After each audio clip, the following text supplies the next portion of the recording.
죄송한데요.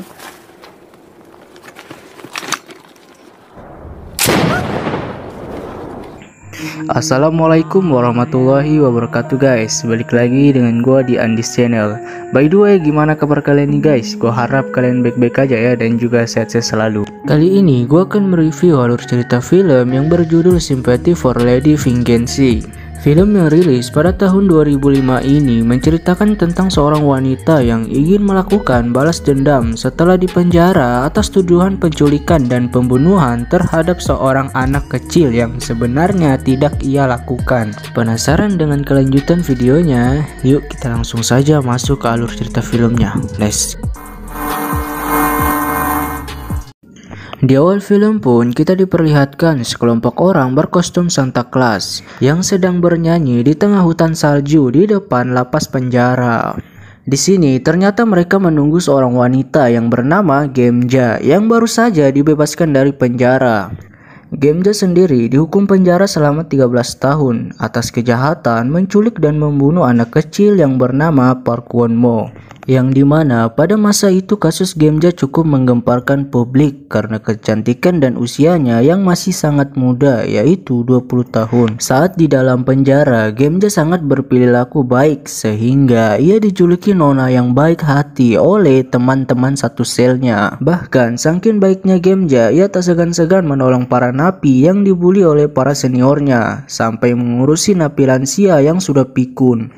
Tetapi semua yang ia lakukan itu ternyata ada udang di balik batu, dimana alasan sebenarnya karena dia ingin mencari sekutu agar ketika dia keluar dari penjara nanti mereka bisa membuatnya untuk membalaskan dendamnya. Sebab semua atas tuduhan atas dirinya yang sudah menculik dan membunuh seorang anak kecil itu adalah sebuah rekayasa dari seseorang saja.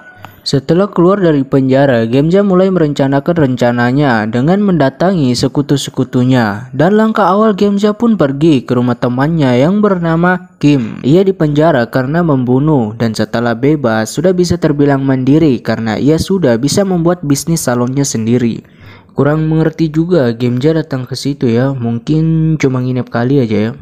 Berikutnya, Gemja pergi ke rumah orang tua yang anaknya terbunuh. Ia pun ke sana untuk meminta maaf untuk dosa yang tidak pernah ia lakukan. Lalu ia pun pergi ke toko kue untuk mendapatkan kerja di sana. Dan dilanjutkan pergi ke tempat temannya lagi yang bernama Wo Soyoung yang dipenjara karena merampok sebuah bank bersama dengan suaminya.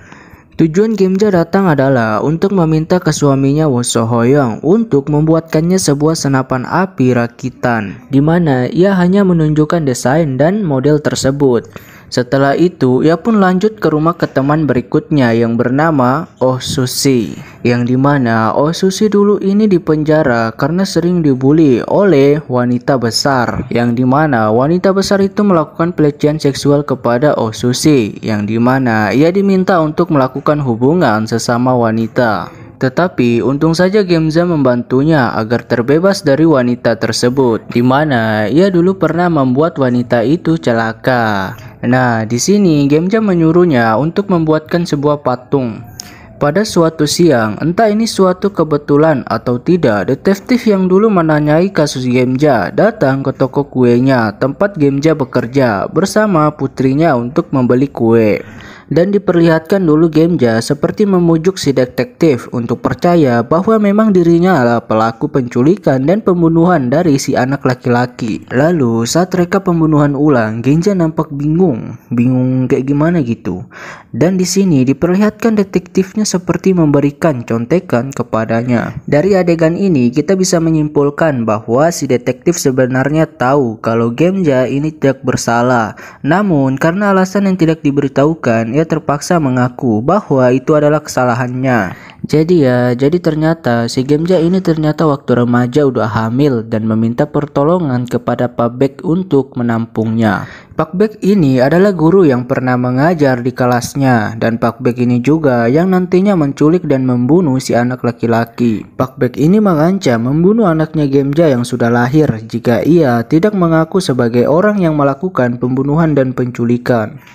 Gemja pun yang mencari anaknya saat ini dan mengetahui bahwa anaknya telah diadopsi dan dibawa ke Australia. Setibanya di sana, Gemja terlihat sangat kesulitan untuk berkomunikasi dengan putrinya karena ia tidak bisa berbahasa Inggris. Tetapi walaupun begitu, Gemja tetap gembira karena sudah bertemu dengan putrinya. Di malam harinya, ketika mereka hendak tidur, putrinya pun tiba-tiba mengatakan untuk membawanya ke Korea. Tetapi Gemja menolaknya, tetapi putrinya tidak putus asa akan mengancam dirinya untuk bunuh diri. Sontak itu dan orang tua angkatnya pun pasrah dan mengizinkannya. Sebenarnya alasan putrinya ingin ikut bersama Gemja hanya ingin mencari tahu kenapa Gemja dulu meninggalkannya.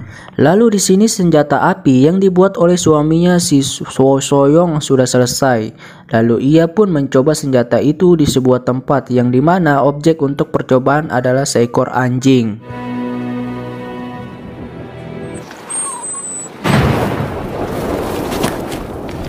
Sementara itu, si Baek yang sang pembunuh sekarang ini ia menjadi seorang guru bahasa Inggris di sebuah TK.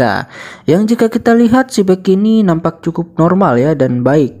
Tetapi kenormalannya ini sangat berbalik saat ketika ia sedang berada di rumah. Yang dimana si Baek ini seperti agak gila tentang pengecotan. Hanya makan dulu kasih kenyang perut, malah bertarung di meja makan. Di sini pun istrinya meminta izin kepada suaminya bahwa dia besok akan pergi dengan teman-temannya. Singkat cerita, teman yang dimaksud oleh istrinya si Baek adalah si Gemja. Oh iya, nama istrinya si Park Baek ini Park Lee Jong ya.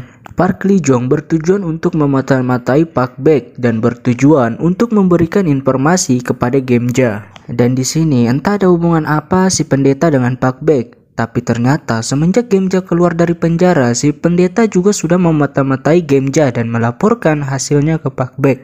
Mengetahui hal ini, tentu saja Park Baek tidak tinggal diam. Ia pun menyuruh pembunuh bayaran untuk membunuh Gemja dan anaknya. Dan di sisi lain, ketika Gemja baru pulang dengan anaknya, mereka pun langsung diserang oleh pembunuh bayaran itu. Untung saja aksi pembunuh bayaran ini pun gagal dan malah mereka yang terbunuh.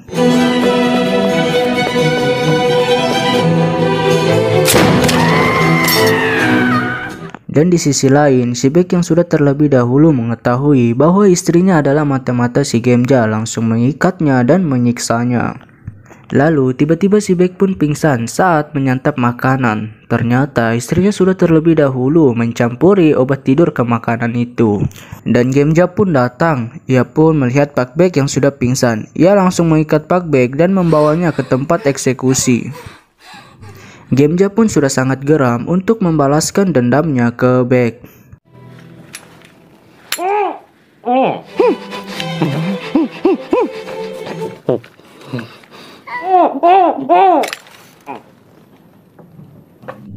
Gemja pun tiba-tiba melihat sebuah aksesoris yang tergantung di HP-nya.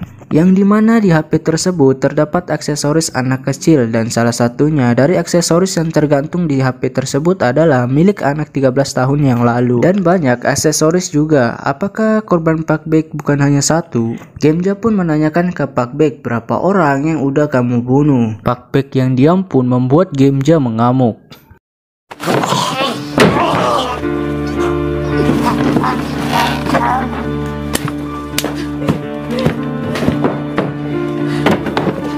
Gemja yang kesal pun langsung menembaknya. Gemja pun langsung memberitahukan mengenai hal ini kepada detektif dan mereka pun pergi ke rumah Park Baek untuk mencari bukti. Dan benar saja, di sana mereka banyak menemukan bukti video rekaman tentang pembunuhan terhadap anak-anak tersebut. Gemja pun langsung menghubungi keluarga dan anak-anak yang dibunuh oleh si Baek. Saat Gemja melihatkan sebuah rekaman anak mereka yang dibunuh oleh si Baek, semua keluarga pun menangis.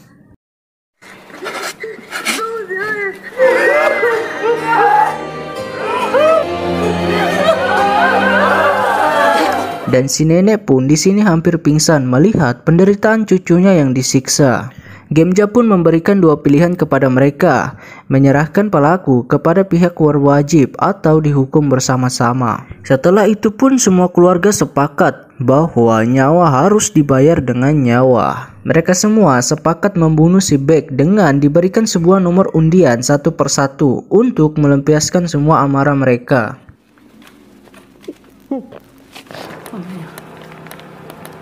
우리가 끝이 아니잖아.